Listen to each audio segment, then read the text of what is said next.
My favorite day. I can't believe it has become my favorite day. I didn't even realize it. First of all, I have a neighbor who's going to be the head of AASHTO, which is a really big deal if you work in the transportation. But more importantly, I'm in a place where the director of transportation, where the local mayor totally get this, where the people from the Department of Transportation that I've worked with before, Bob Smith, where's Bob? He's back there somewhere. So I know he gets this stuff. Gee, it's obvious from the project that you guys are doing, you get it. I met the planning director today and said, director? No, what's your title? Just plan. But you get it in your planning department, clearly. Because most of the time, when I'm doing this work, I know I'm up against somebody. There's somebody who's hating this. Now, you may tell me, well, the downtown businesses have hated this project, or there's always an adversary. Or sometimes it's just the residents at large. We're frightened by the change. It's going to be different, and different is bad, and it's scary.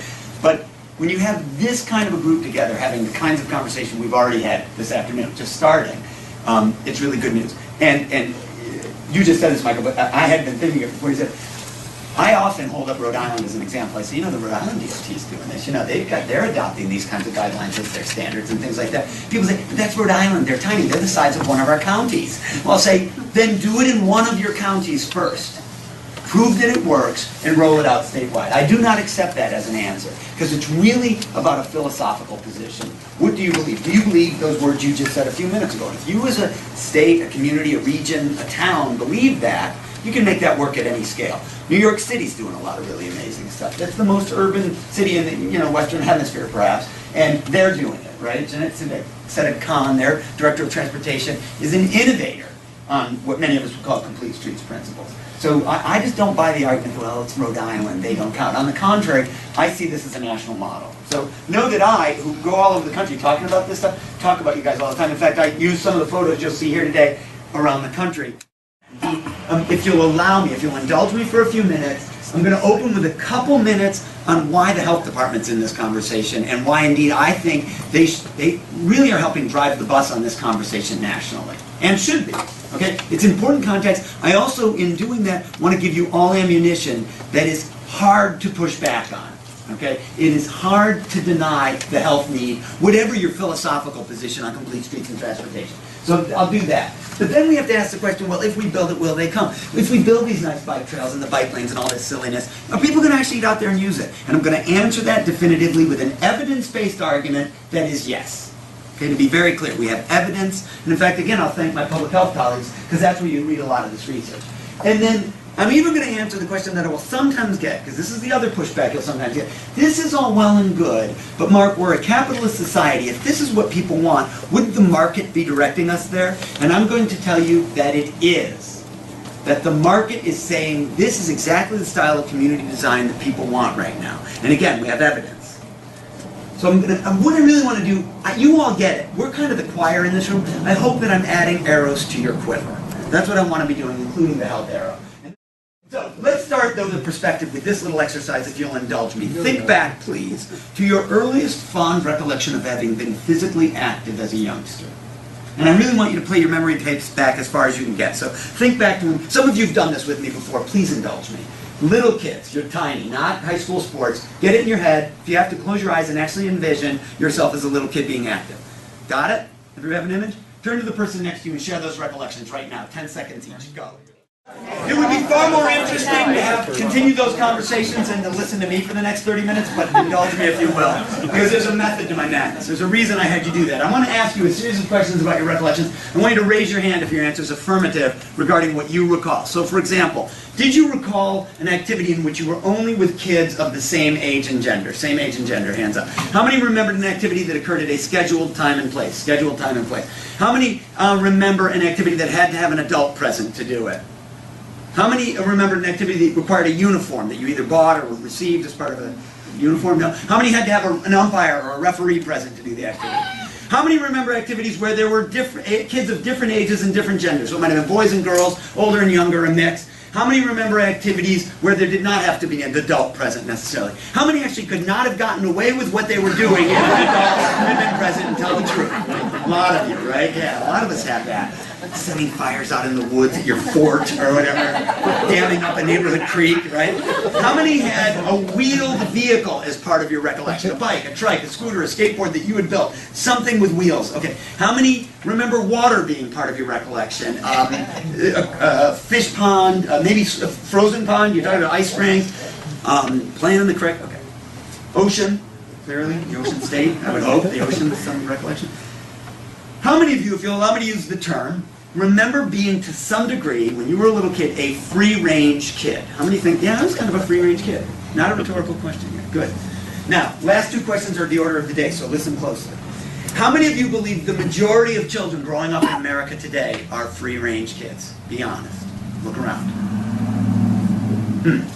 And last question. How many think it's good for the health of the next generation that they're going to be healthier because they're not free-range kids? Good thing we don't have free-range kids anymore. Hands up for that. Wow. Think about what we just said. As recently as a generation or two ago, we had a lot of free-range kids. Most of us in this room. We don't anymore, and we all agree it's not good for them. To which I ask one thing and one thing only. What are you going to do about it? What am I going to do about the fact that a generation or two ago we had free-range kids, we're not anymore, we know it's not good for them, what are we going to do about it? That's really at the heart of the conversation, and I'm going to make that argument. By the way, I'm not the only person talking about it. Far smarter people than I. A guy named Richard Louv wrote a book called Last Child in the Woods. He coined the term nature deficit disorder. He talks about all the physiological risks associated with being inactive as a youngster. By the way, he says urban kids, rural kids, all of them used to be free-range. Kids in the city, they had that lot in the neighborhood where they played the pickup game of baseball or stickball in the street, right? Even in the most urban setting, they were outdoors. Not anymore. Shane Gould, a child health advocate in Australia, she spoke up when I was at the Australian National Physical Activity Conference a couple of years ago. She said, I don't think it's just a physical problem. She goes, what about the developmental challenges of kids not being outdoors? She says, where's the inventiveness and creativity of making up games? Where's the leadership skills of picking teams and being a captain? Where are the negotiation skills of dealing with it when there's no grown-up to tell you what to do when the ball goes out? In other words, you, as community leaders, probably started developing those skills when you were 7 years old, right? Being a free-range kid. Kids today, they're in the U12 soccer program. There's a coach telling them when to start, when to finish. They were driven there and driven home from practice. They're in a very homogeneous group of kids, all boys, same age. They don't have to deal with difference, right? Think about it. I mean, it's a really dramatic change. But frankly, I can boil the public health challenge down on the physical activity side to three numbers: 30, 20, 365. 30, that's the minutes per day we're told every American adult should be physically active. Get about a half an hour a day. We know kids need more like an hour a day. These are minimum recommendations. The other thing we know, by the way, it does not have to be conscious exercise. There is growing and strongly growing evidence that if it's built into your day, so the person who walks 15 minutes to the bus stop in the morning and 15 back in the afternoon accumulates 30 minutes, they're at reduced risk for cardiovascular disease, type 2 diabetes, osteoporosis, the list of diseases associated with sedentary lifestyles. So that's the good news. It doesn't have to be a structured exercise. Here's the bad news. At most, 20% of American adults actually get it. And the 20% is probably an overestimate because it's based on telephone survey data that the Centers for Disease Control collects. And what we know from that is people tend to tell you what they want to hear when they're on the phone with you. So, no, seriously, they do. They tend to say, oh, I exercised 5 times last week. Yes, sir, I did. They also tend to be taller and weigh less when you talk to them on the phone than when you actually measure those things. 365 you would think is what? Years. Unfortunately, you have to add 3 zeros, and it is an estimate of the number of premature deaths every year attributable to physical inactivity and poor nutrition. The only thing that killed more of us in the 2000s, the early 2000s, was tobacco. And here's the scary thing. Tobacco deaths, as we have successfully started to reduce tobacco use in the country, are flattening, while inactivity and poor nutrition deaths continue to rise.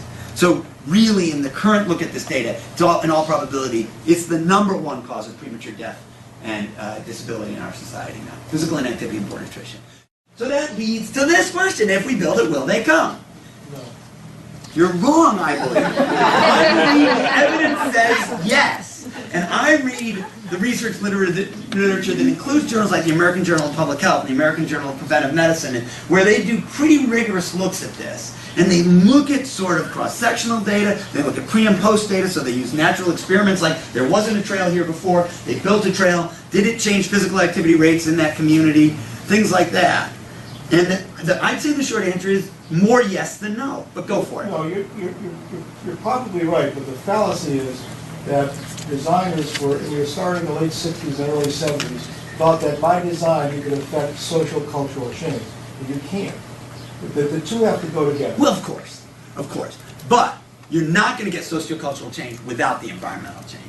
You're not going to encourage people. Neighborhood watch isn't going to make a neighborhood safer without the environmental tools that go with that, I would argue. Walk and bike to school will not get more kids walking and biking to school. I mean, I got the graphs. I got these graphs going to bed, the stickiness problem. So the sociocultural change, I know the behavior change stuff, does not work without the environment as well. Do you buy that argument? Yes. Okay, fair enough. So, what characterizes a successful environment for the change that we're talking about? I think 4 things. This is a gross oversimplification of the research literature. I'm putting that out there right now because I can't have everybody start by reading Jane Jacobs and Death and Life of the Great American Cities and carry them all the way through the planning, sort of literature to this moment and have them understand. So I simplify it to 4 things. These are what I would say characterize the studies that we see.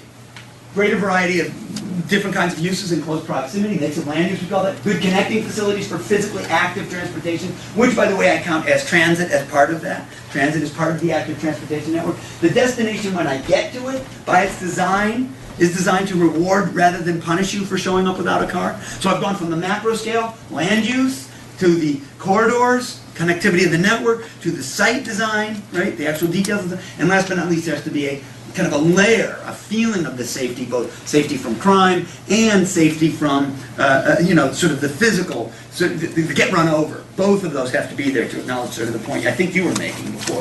It's got to feel safe. I don't know what No, I'm sorry. Tell me then. What did I miss?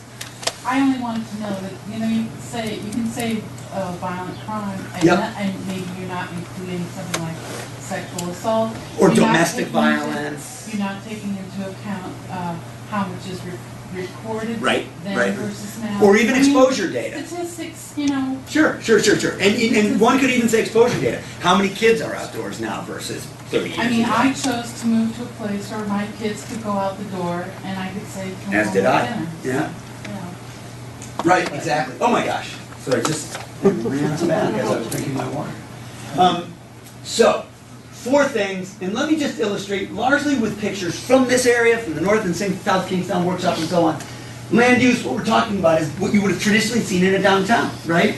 The ability to live, work, shop, play, learn, pray in close proximity. Sort of a village center or an urban center, an urban block would have both had those on scale, right? Whatever, and again, back to Jane Jacobs, she would say you'd see that on one block in New York City, and you would say I would have seen it in Apponaug Village 100 years ago, or on whatever the right scale is. Those things together, including, by the way, mixed use. Even in small town America, I can go out to the middle of Iowa, tiny little 4 corners intersection, Main Street, and they've got mixed use, literally retail on the first floor, housing above. Very common on Main Street in small town America. 2, the network of facilities, and not just sidewalks, multi-use trails, bike lanes, pathways, and yes, transit, and let me reiterate it, there is a growing body of research evidence that says when they've objectively measured physical activity, so literally put pedometers or measurement devices on people's hips, regular transit riders get more daily physical activity.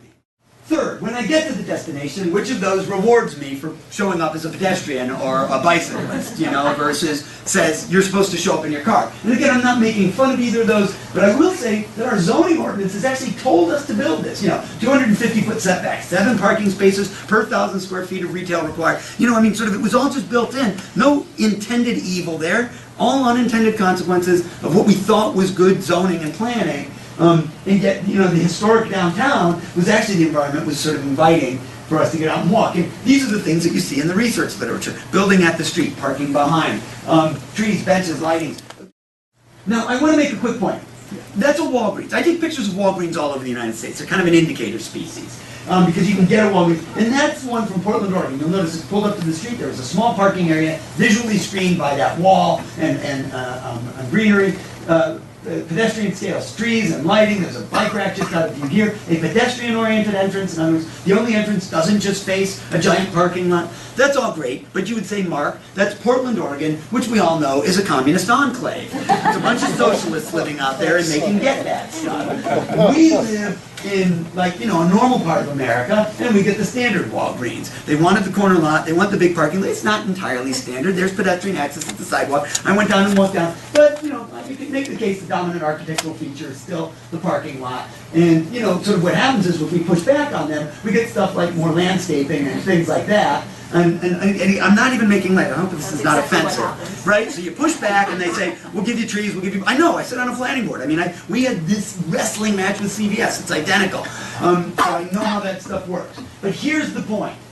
In Neenah, Wisconsin, because God forbid, by the way, you say no to the Walgreens, we're in a recession, for God's sake. They want to do economic development. We want the dollars. We're not going to say no. And that's what they said in Neenah, Wisconsin. So they got the parking lot that sort of my mom does not want to have to cross as a pedestrian. She's going to say, maybe we should just drive, right? I mean, by its design, right? I would argue the design says that. But Apple, by the way, decidedly not communist enclave. Neenah, Wisconsin is not Madison, middle of the state. We're in Paul Ryan country, so, you know, not a communist enclave. Next town over, Appleton, Wisconsin, also not a communist enclave. Got that one. It's up at the street, nice street trees, pedestrian scale, much smaller. In fact, they counted a lot of the municipal parking toward their requirement. And in the end, there are things you can do, not least of which have your ordinance say that's what our expectations are. We have a build to, not a setback line, right? We're going to, and this is going to sound weird. I was actually considered a pro-development guy on my planning board in my town because I actually said, let's talk to the developers and work this out so they can make some money and we can get what we want. As opposed to being the anti-development, no, just no Walgreens, we can't have that. I just said, and I argue that the much more important thing to do is have a conversation with your elected and appointed officials and staff and give them the cover so that when they do what Appleton had to do, which is to say, if you don't give us what you want, you're not getting the permit. They had to actually be able to call Walgreens bluff, right?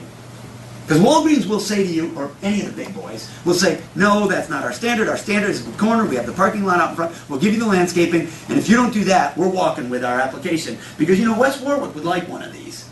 And so, you know, what does the board do? We need the dollars. So we say, yes, here's your permit. Go. I'm not trying to write the script here. I don't know exactly how it happened. But,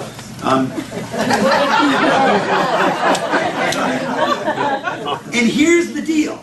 You can't expect staff or your planning commissioners or city council to go stick their necks out alone on this. We got to fill the room at the public hearing with a bunch of people who say, here's what they should say. Hi, Mark Fenton, 25, Mr. Chairman, thank you for the opportunity. Mark Fenton, 25 Crescent Ave. I'd like to say that I want to remind the board that although every American adult should get 30 minutes of physical activity a day, fewer than 20% actually do. That leads to 365,000 premature deaths every year in this country. We need to build a Walgreens that my 15-year-old son who doesn't drive yet can walk to, or my 70-year-old mom who doesn't drive anymore could be able to walk to safely to pick up her prescription. I commend the board for requesting that style of design, and I hope you stick to your guns and don't grant the permit unless the applicant gives you that. Thank you very much. We need 50 people ready to say that when it comes to the public meeting on the Complete Streets project. Roundabouts? Taking parking away? Death before taking away parking, right? We need to populate the conversation with people ready to change the entire tone of the discourse. Fourth last of my 4 attributes. So I've said mix of land use, continuity of the network, site design, safety. Safety and access, and I mean access in the context of universally accessible design, every age, every ability and physical disability, every income level. The system works for everybody. Indeed, the Department of Public Health in California asked this question of Peter Jacobson, a researcher out there. Don't we run a risk, Pete, that if we start putting more bicyclists and pedestrians out there, they're more physically active, we lower cardiovascular disease risk, but we run more of them over? So that the net public health benefit is nil.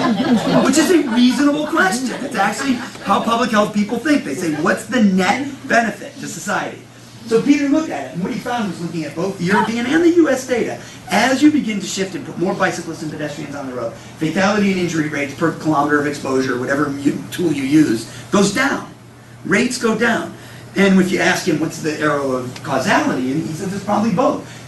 More pedestrians and bicyclists out there means drivers would expect to see them, and indeed the very things you've done to the environment to get them out there. Bike lanes, pedestrian scale signals with countdown timers and auditory signals. You do that stuff, they're more likely to be out there, and that makes them safer. Everybody get that? But it's important to know the evidence is there. So, an example, the very one you gave, it was great that you gave that, Commissioner Lewis. So there's a 4-lane road, this is Urbana, Illinois, but we're getting these pictures all over the country, and indeed, yes, all over Rhode Island, and I'm proud to say Massachusetts. They're being called road diets, but essentially they're lane realignments. We realize these 4-lane roads have all sorts of problems, not least We see the straddle drivers all the time. Seriously, because if the guy in front of them wants to stop and turn left, they want to go around. And if somebody stops in the right lane to make a right turn, they want to be able to go left. So you get this effect, very unsafe, inefficient. Flows are actually perturbed by that. You get a lot of collisions. You do this, move the turning vehicle out of the lane, and holy cow, you get room for bike lanes and mid-block crossings where they're appropriate, where there are no turning movements. And the engineer here, Jennifer Selby, said we essentially effectively eliminated one entire kind of collision that was very common on this road simply with the redesign. It's gone. You don't get the rear ending of the left turner, and you don't get the person who goes around the left turner and creates a collision in the right lane. Those are just gone from the next now. We were down in North Kingstown, and this section of Post Road, Route 1 does not carry that much volume. They talked about and were saying they're interested in this lane realignment down there. Does anybody know if that's actually going forward? I mean, that's the plan at least. Bless your souls. But you know, but even more, what I would say is this: let's be opportunistic. Let's be opportunistic. Whenever we touch a road, let's ask the question: can we make it more complete? So is it inappropriate? When we're out there repaving anyway, so that the marginal cost would be much lower of doing this project, right? The additional cost. You do it when you're out there anyway. So when that section of Route 1 comes up, that's the day to make this change, arguably. Particularly in lean economic times. So, my gross oversimplification, and acknowledging sort of that it's an imperfect summary, I think these are the big four attributes that define those places that we see from the research literature that are ready for the sociocultural change that you want to put in place. That these are the environmental requisites. Mix of land use, connectivity to the network, the site design is rewarding for the non-motorized traveler, and safety and accessibility for everyone. But it begs the question, so who made you like the czar of the world, that you're going to dictate how we build our cities and towns, Fenton? Indeed, shouldn't the marketplace tell us? I mean, the market, people wanted suburbia, right? They wanted cul-de-sacs with no traffic on them and big yards. That's why the market ended up building that. We could debate that for a very long time because there's a strong case to be made that planning and zoning sent us in those directions. We moved to the edges where the land was cheapest. People moved out there. They didn't necessarily want specifically having to get in their car for every trip. What they wanted was a house I can afford, and that was out in suburbia, right? You can get more house for your dollar. But let's not even get into that debate. Let's instead say that when I studied economics at MIT while I was doing my engineering degree there, one of the first things you learn in your earliest economics class is, yes, the market is an outstanding tool, as long as there aren't external, what are called externalities, or external costs that aren't captured by the market. And when there are, you have to capture those if you want the market to really work well. And good examples of externalities to our transportation decisions are things like the environmental impact. You don't think about and don't actually have to pay for the air quality impacts every time you start your car. Or the safety impacts, the fact that we kill 4,000 pedestrians every year and closer to 40,000 die total in motor vehicle collisions. Every year in the United States, that's a cost we just accept every year, year on year. Or the social costs, the inequity of a transportation system that presumes you can drive a car, right? That assumes that if you don't, you're just sort of out of luck. Or even increasingly our schools recognizing that more physically active kids perform better academically and act out less in the classroom, or let me say the converse, less physically active kids perform less well and act out more in the classroom. Right? That's what the data is starting to show. All of these are costs associated with less daily physical activity, less active travel.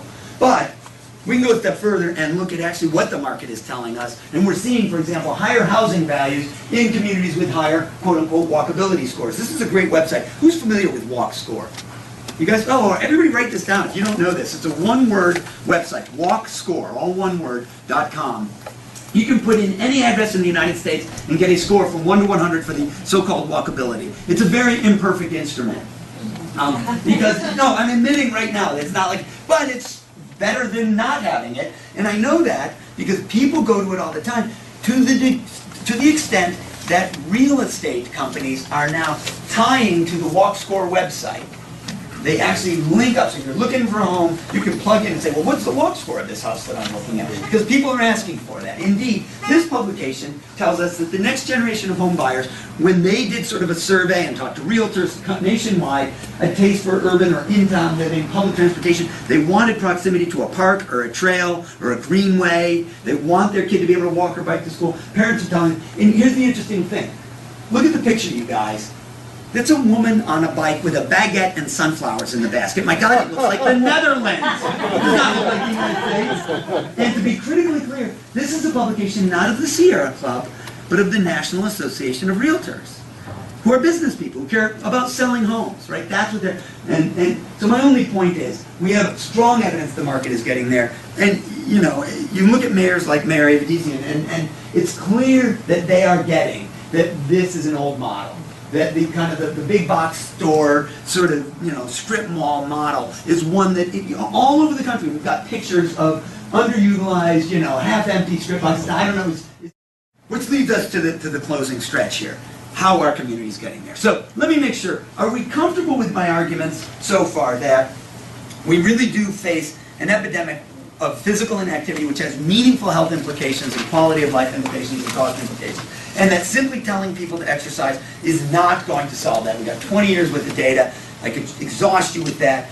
That we really need, at least as a piece of the solution, environmental change to create environments which I call stickier for physical activity. So if you imagine that graph where the behavior change program worked for a while but then it didn't stick, if I can layer on that sticky environment, the environmental change, I've got a better chance of it going like that.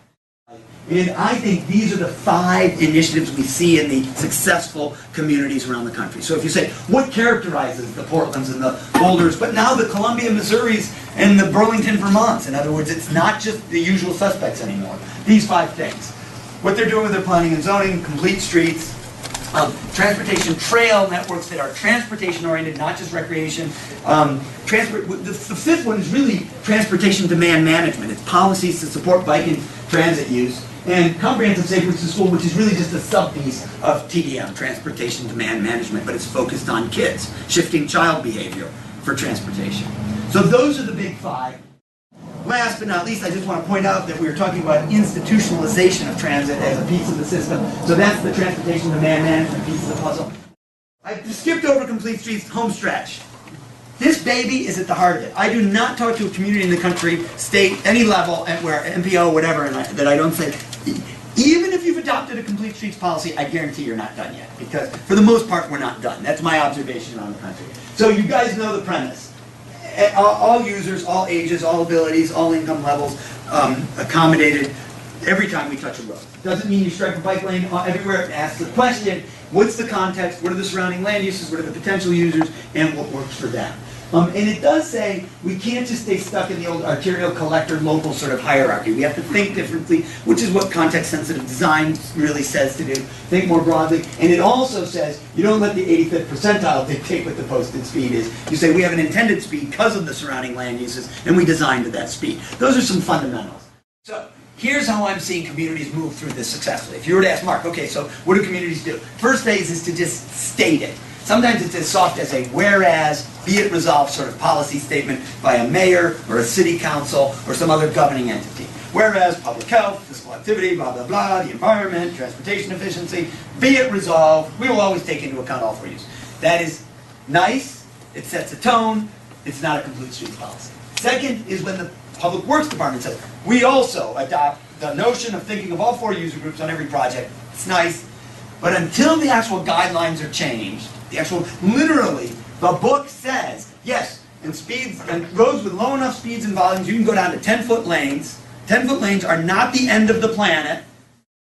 Even then you're not done, because I think the only day we've really got this, because I'm back to the notion we can't do all the roads at once. The only way we're really going to get this job done is if we're opportunistic. And even when we're just out doing routine painting and paving and digging up a road for the sewer to do utility work, every time we put it back down, every time we touch the road, we're asking the question, can I make it more complete? Because sometimes it's going to be taking 12-foot travel lanes, getting them down to 10 and a half, and that extra foot and a half, we can think, wow, my 3-foot shoulder went to 4 and a half. It's not quite a bike lane, but I feel more comfortable. Or you know, it's going to allow me to change the geometry here, and I'm going to use shared use arrows. I'm going to make it a share road. I mean, those are the kinds of things that can sometimes happen at modest cost through opportunistic